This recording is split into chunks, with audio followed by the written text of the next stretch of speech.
Hello, we shall continue our discussion on medium access control techniques. In the last lecture, I have given you the basic goals of medium access control techniques, and then we have discussed some of the medium access control techniques based on different multiplexing approaches. For example, we have introduced the various multiplexing techniques that can be used, of which FDM can be used for broadband LAN,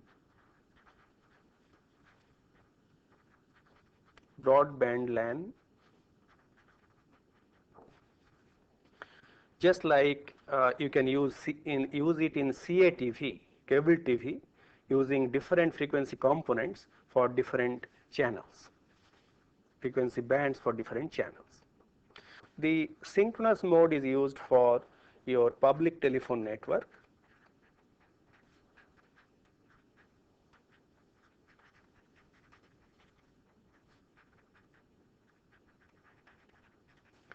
But most of the medium access control techniques which are used in local area networks are asynchronous in nature. In the last lecture, we have discussed the polling and token passing techniques which are based on round robin, and these are essentially control based. That means controlled access. That means in these two cases, the collision does not occur. Collision cannot happen. But now we shall consider techniques which are based on contention.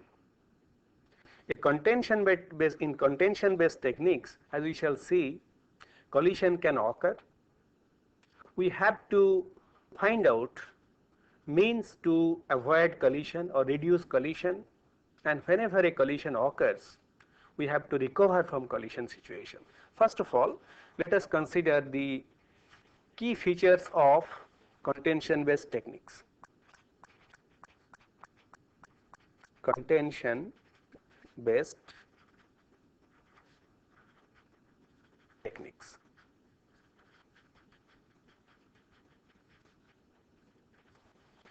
Number one is, these contention based techniques are suitable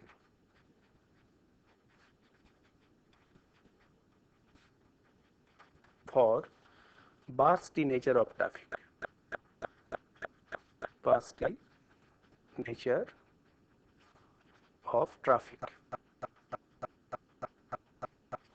On the other hand, the round robin approach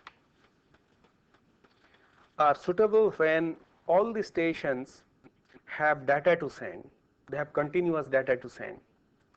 But in this particular case, the contention based approaches are suitable for bursty nature of traffic, and they are inherently decentralized.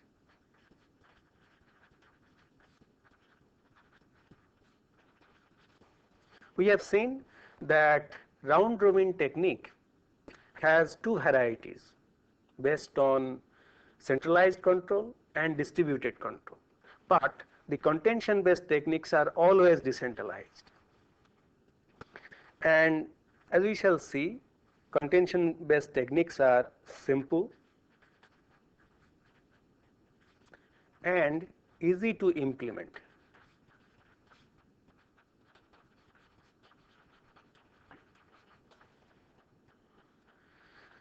However, these contention based techniques are suitable only for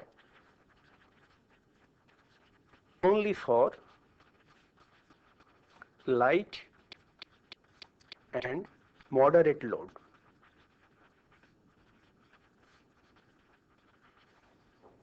For heavy load, when you have continuous traffic, then these techniques will not work properly, as we shall see later. For this situation, the round robin techniques, particularly token passing, is better.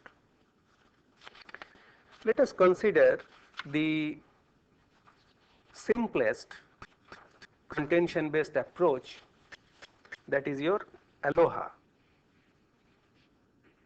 Aloha is the simplest contention based approach that was developed for packet radio network.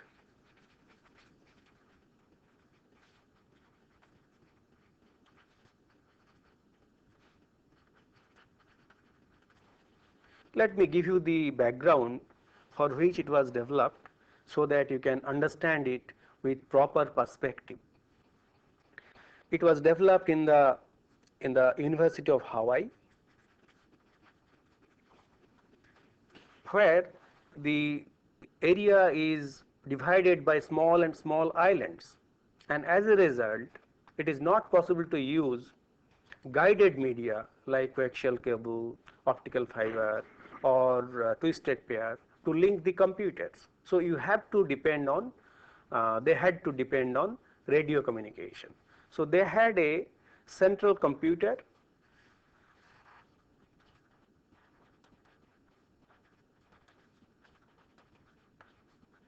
in the computer center in the University of Hawaii, and and a number of nodes, number of stations at different places on different small islands. These stations can communicate using a frequency band, frequency spectrum band F1. All of them are using this frequency F1 by using random access.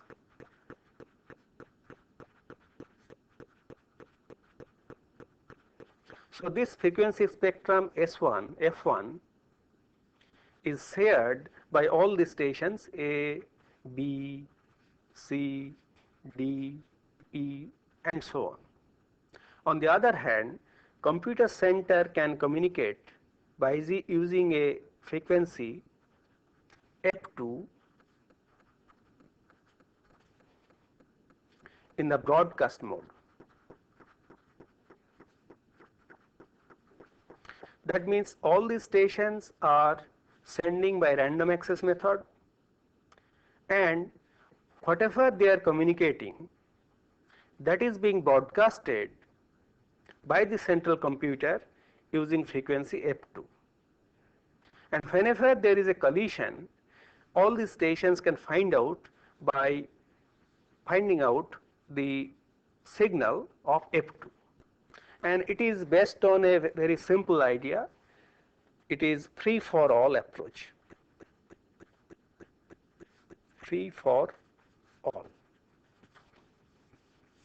That means whenever a station has data to send, it sends without bothering about any other station is sending or not sending data.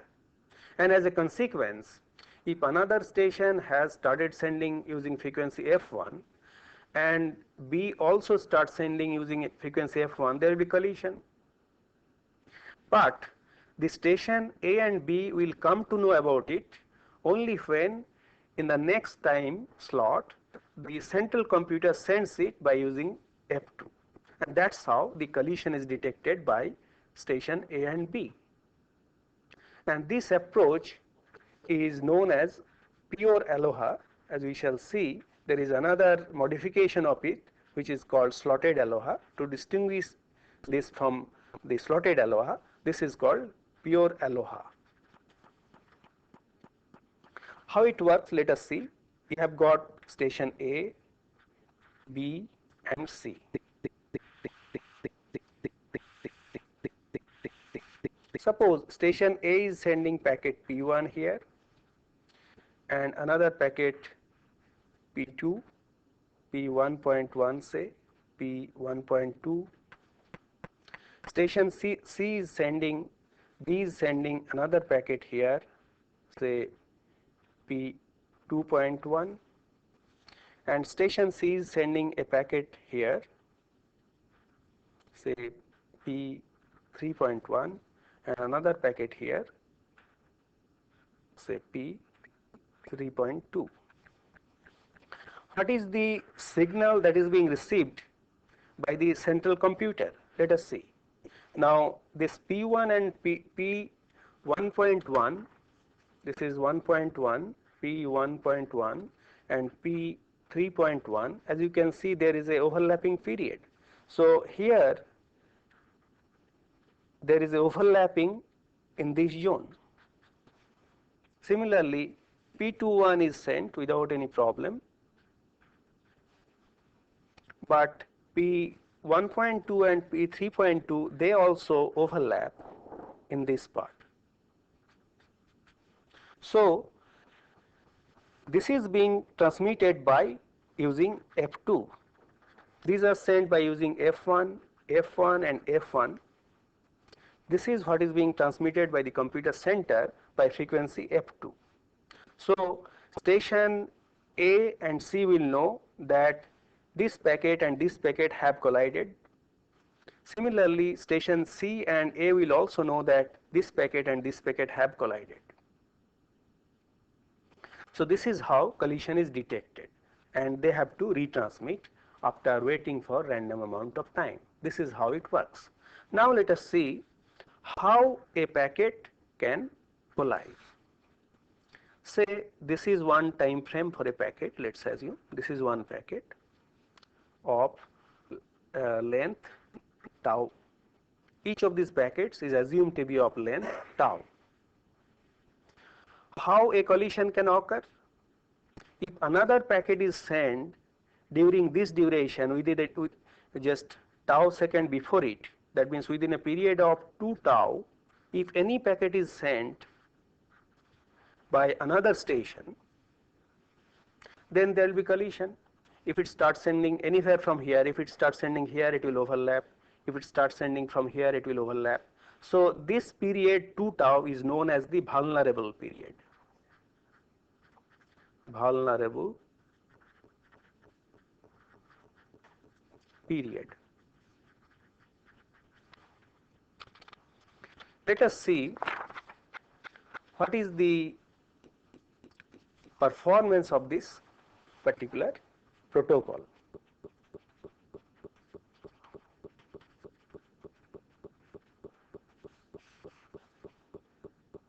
Let's assume n stations are sending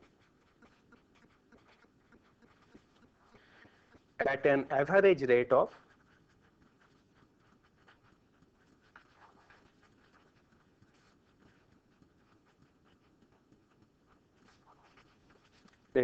lambda packets per second, and so traffic throughput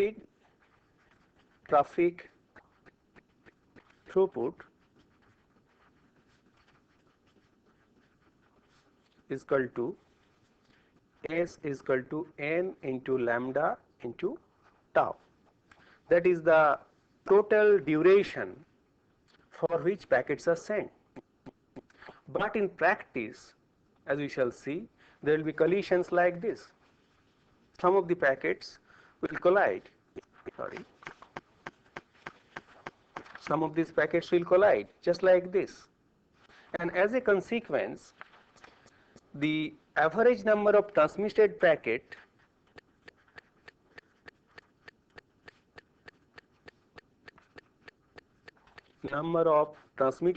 will be more than lambda.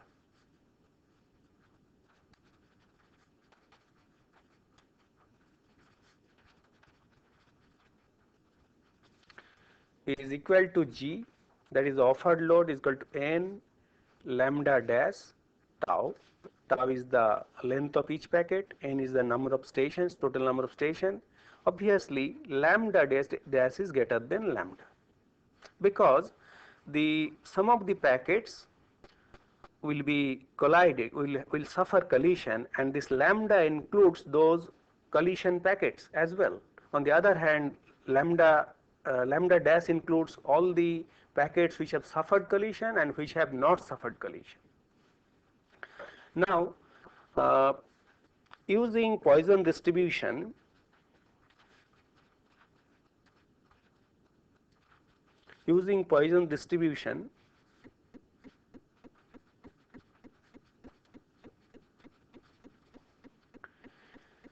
the number of packets which can be transmitted without collision during the vulnerable period 2 lambda, it will be equal to the power minus n lambda dash into 2 tau. This is the vulnerable period, and this is equal to the power e to the power minus 2g. Therefore, the probability of this ratio S by G will be equal to this. Then this is the ratio which is the probability of a packet being transferred without error, and this is that ratio. This is the total number of packets, and these are the number of packets which have not suffered any collision. So this is equal to e to the power minus 2g, or throughput S is equal to G into e to the power minus 2g, and this will have a maximum value at G is equal to 0.5, S max is equal to 1 by 2e. Therefore, maximum throughput that you can achieve is half of the load, maximum load, offered load, and it is equal to 1 by 2v. The value is about 0.18. Let us draw this on a curve. Here I have plot offered load, and in the y-axis throughput.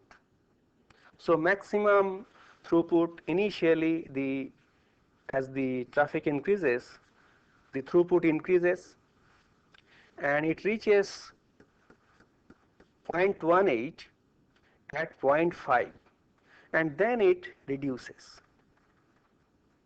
This is how the throughput varies with increased overload. As you can see, maximum throughput is only 0.18. So this is for Aloha.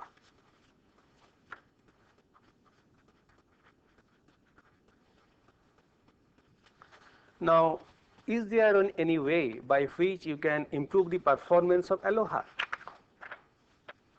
The performance of Aloha can be improved by using slotted Aloha.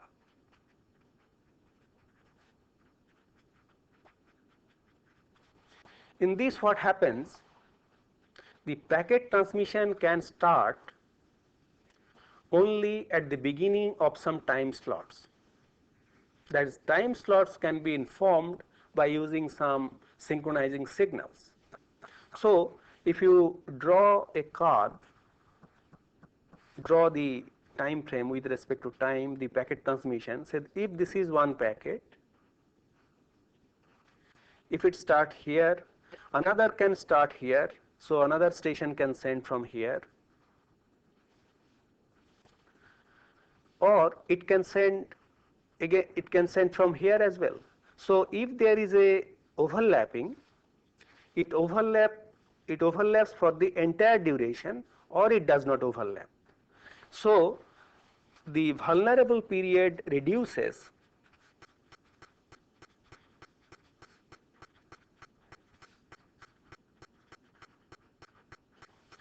in case of slotted Aloha. The vulnerable period reduces to tau instead of 2 tau in case of pure Aloha.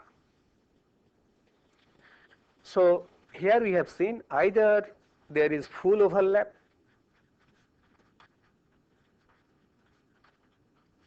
or no overlap, and this reduces the vulnerable period. Let us see what will be the throughput in this case. In this case, obviously S will be equal to G into e to the power minus G. Instead of 2G here, it will have 1G, because that tau, instead of 2 tau, it will have only 1 tau, and it will have a maximum value of 1 by E at G is equal to 1. So let us draw this curve. Let us plot the throughput on the same diagram. So it will have maximum value here, and the maximum value is 0.37. roughly. So curve will look like this.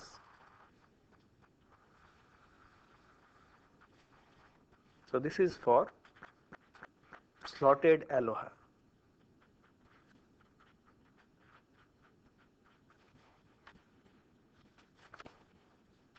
Now, this one limitation that you must have observed in case of aloha, pure aloha and slotted aloha. What are the limitations? Limitation is whenever a station sending, transmitting, the other stations are not looking at it, whether the transmission is going on by, transmission has been initiated by other station or not, which is foolish. Suppose there is a meeting going on. If one person starts talking, obviously another person will not start talking. So that was the lacuna of aloha, which can be overcome by using another approach which is known as carrier sense multiple access.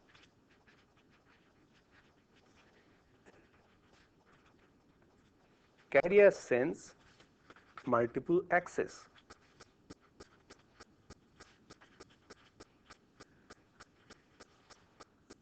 which is also called CSMA. So what you are doing? You are listening before talk.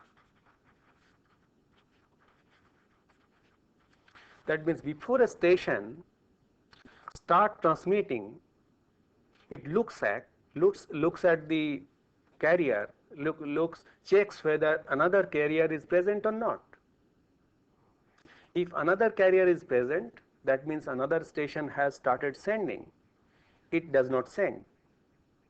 So this is the simple concept of CSMA, and by that the throughput can be improved. There are three alternatives. Number one is known as one persistent.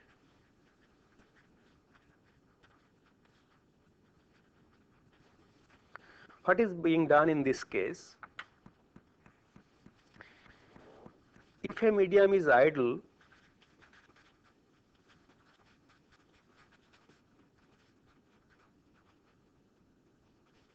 then transmit immediately. On the other hand, if busy means channel is busy, there is some other transmission is going on, continue listening until it is idle. That means until the channel is free. Then transmit immediately. Then transmit immediately.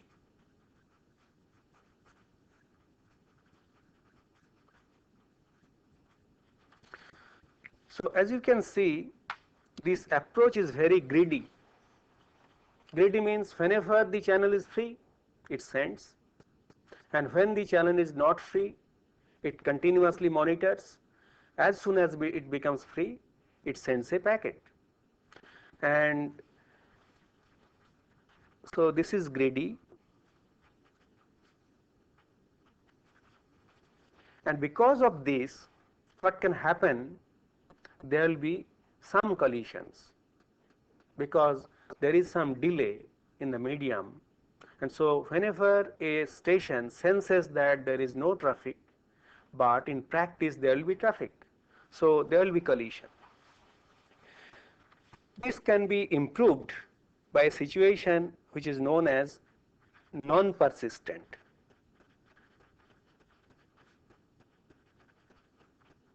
It is little less greedy. What is being done? If medium is idle, transmit. It is same as the previous one. But if busy, wait for a random amount of time.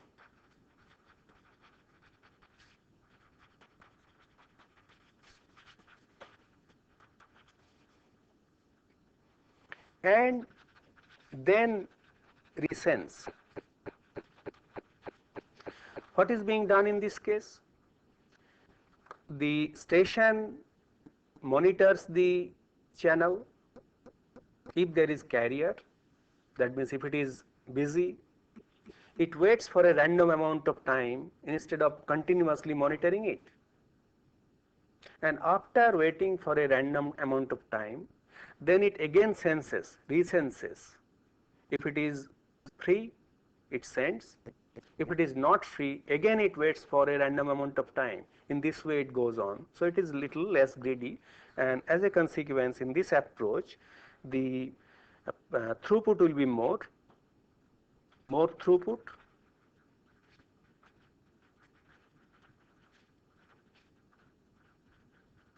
but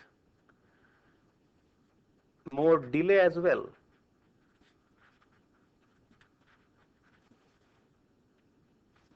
Because you are waiting for random amount of time, and during that period the channel may become free. There is a third alternative which are used for slotted channels. What is being done in this case? That is called P persistent.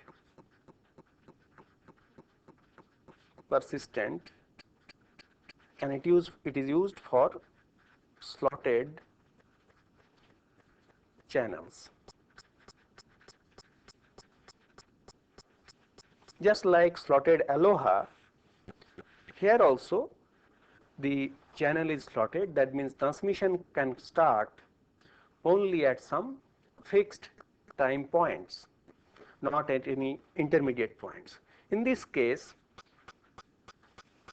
if medium is idle,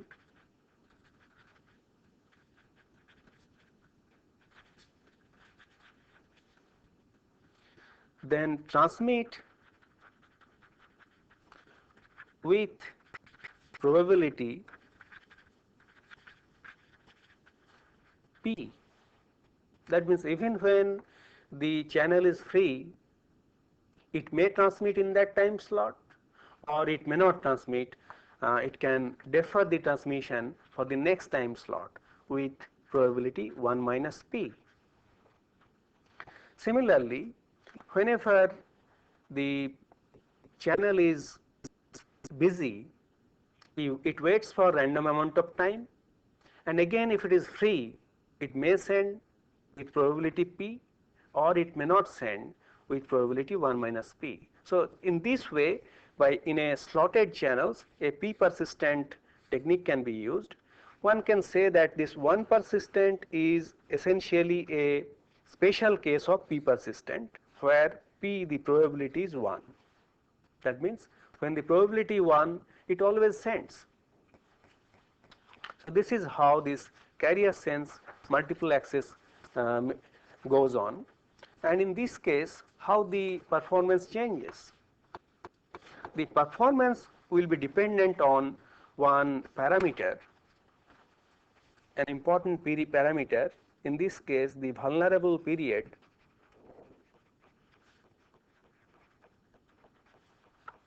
is dependent on that parameter propagation time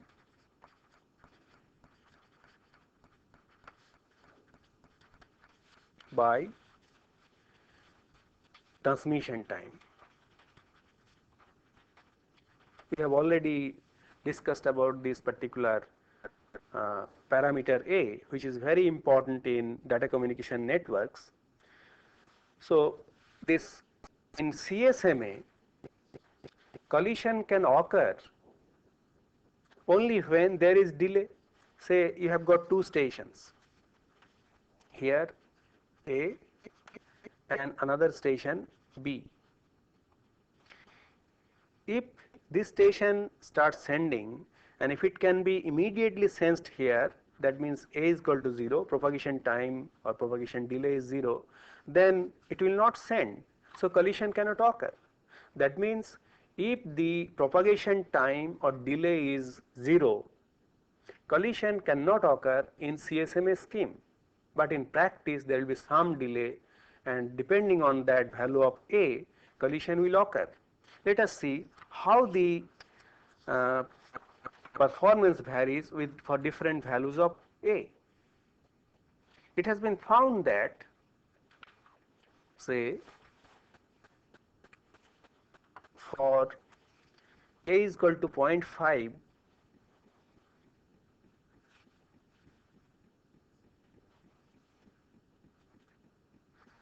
for A is equal to 0.5, the curve will be like this.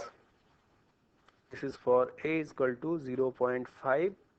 This is for one persistent CSMA.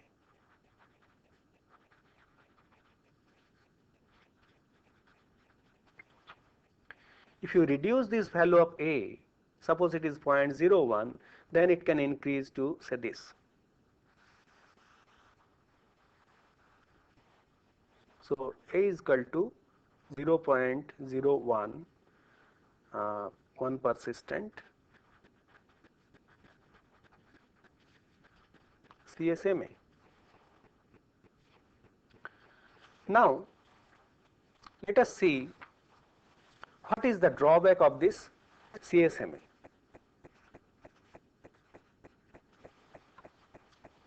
We have seen that a station monitors the channel before sending a packet, but whenever a collision is detected, it does not stop transmission. For example, this is the packet length, let's assume. This is being sent by station A. Another station B has started sending after a little while. What can happen? Both continues to send, and this much time starting from here to here is wasted, because the entire duration is wasted because both the packets are suffering collision. But what can happen? The collision may be detected soon after B starts sending, which can be monitored by both A and B. So when A and B identifies that a collision occurs, instead of sending this part of the packet, they can withdraw. They can stop transmitting the later part of the packet. But for that, you have to add another portion which is called collision detection. So that's how we are getting the third approach, carrier sense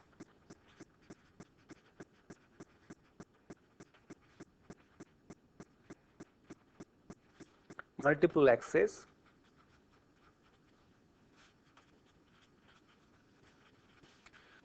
with collision detection.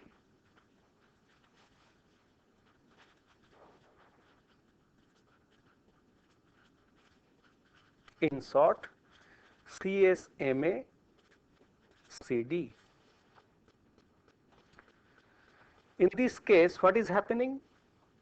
It is essentially listen while talk.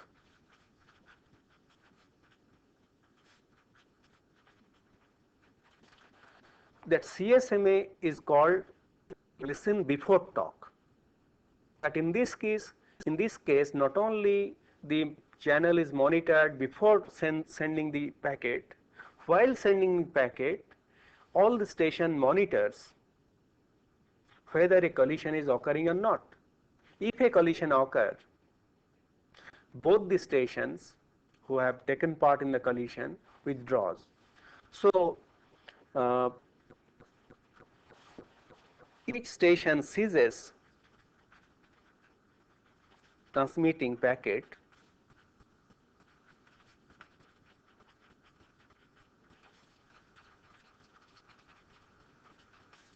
in case of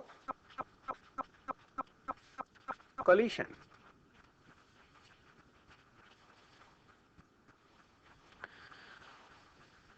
And another thing is being done here.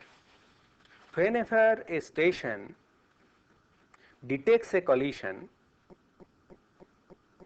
it sends a jamming signal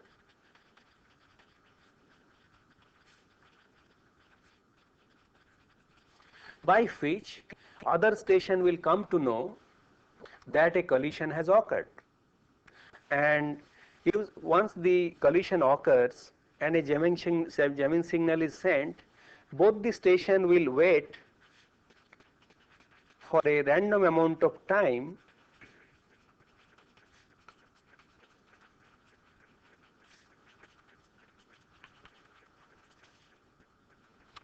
before making another attempt.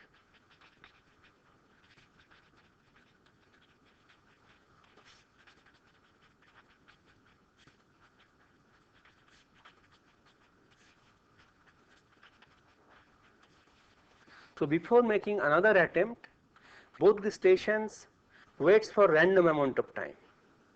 If they wait for same amount of time, again there will be collision. So to avoid collisions, both the stations wait for random amounts of time and then resend the packet. And here there will be three states.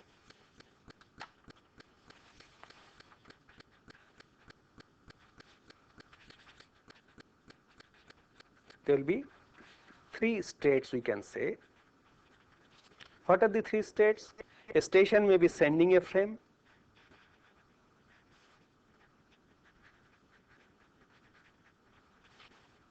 or that means this is called the transmitting period. Transmitting period. Another can happen where there are collisions. Several collisions have taken place one after the other. That is called contention period.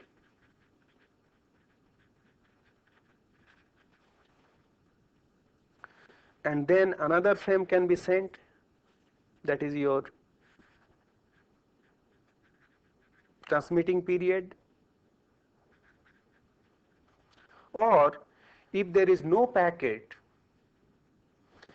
there can be idle period. And then there can be a collision followed by a frame and so on. So you see, if we look at the channel, you will find that three types of period. A frame is being transmitted, transmitting period, contention period when the collisions are taking place, or idle period when there is no packet on the line. So this is how it goes on. Let us draw the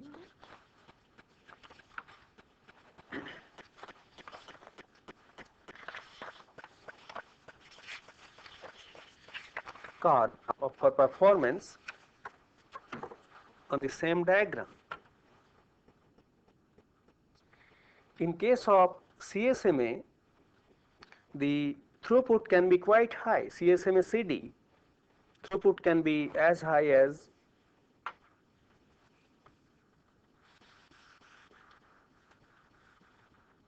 like this. This is for P persistent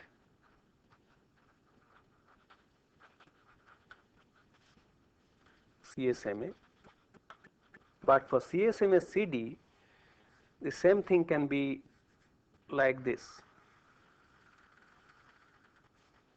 This is for P persistent CSMA CD. So this is how the performance improves in case of CSMA CD. As you can see, performance is quite high, and it can at a very high offered load. Now let us see the flow chart, flow diagram for CSMA CD.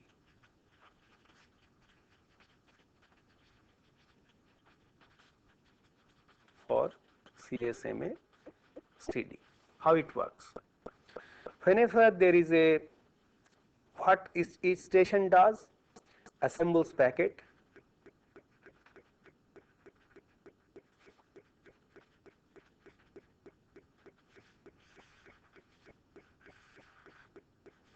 after a packet is assembled,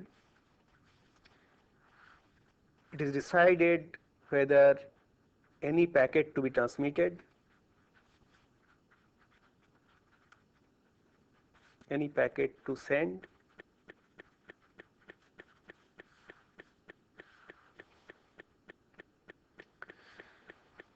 if it has to be sent, if the answer is yes, then whether it is in this state of deferring,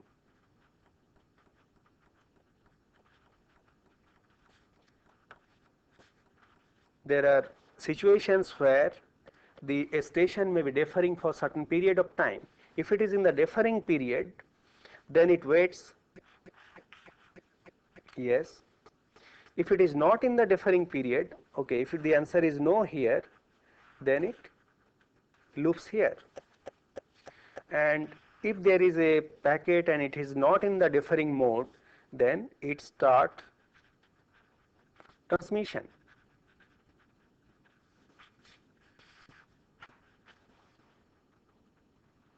Now, while transmitting, a collision may occur. Collision detected.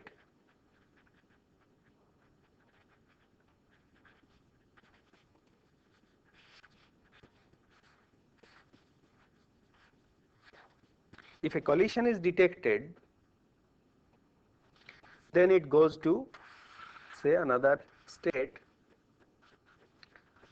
send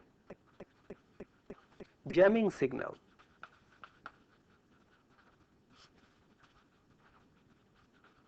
As you have seen, it sends a jamming signal. And after sending jamming signal, it increments attempt. It may not be the first try. It may be second or third or fourth. And it checks how many attempts had been made.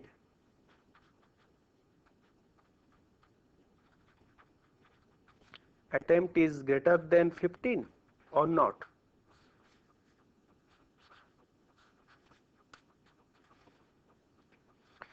If the answer is yes, it discards the packet.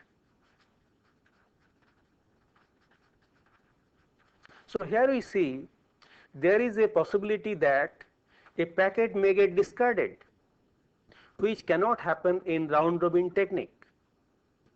So it is a non-deterministic approach, and after several attempts, several collisions, a packet may get discarded.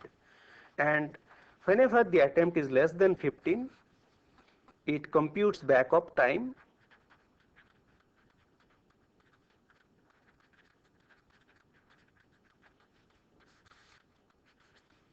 then it waits for that time,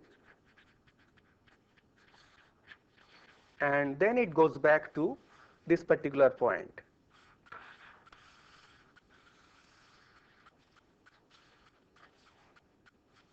So it goes back to this point. And whenever a collision is detected, that is the yes, if the answer is no, then what it does, it completes transmission.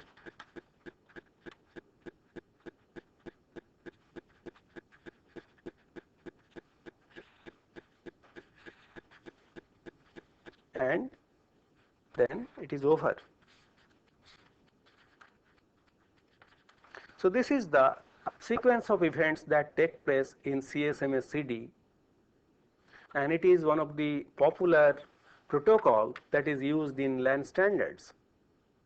So friends, in this lecture we have discussed three contention based approach: Aloha, CSMA and CSMA-CD. In the next lecture, we shall consider the another approach which are based on reservation technique. Thank you.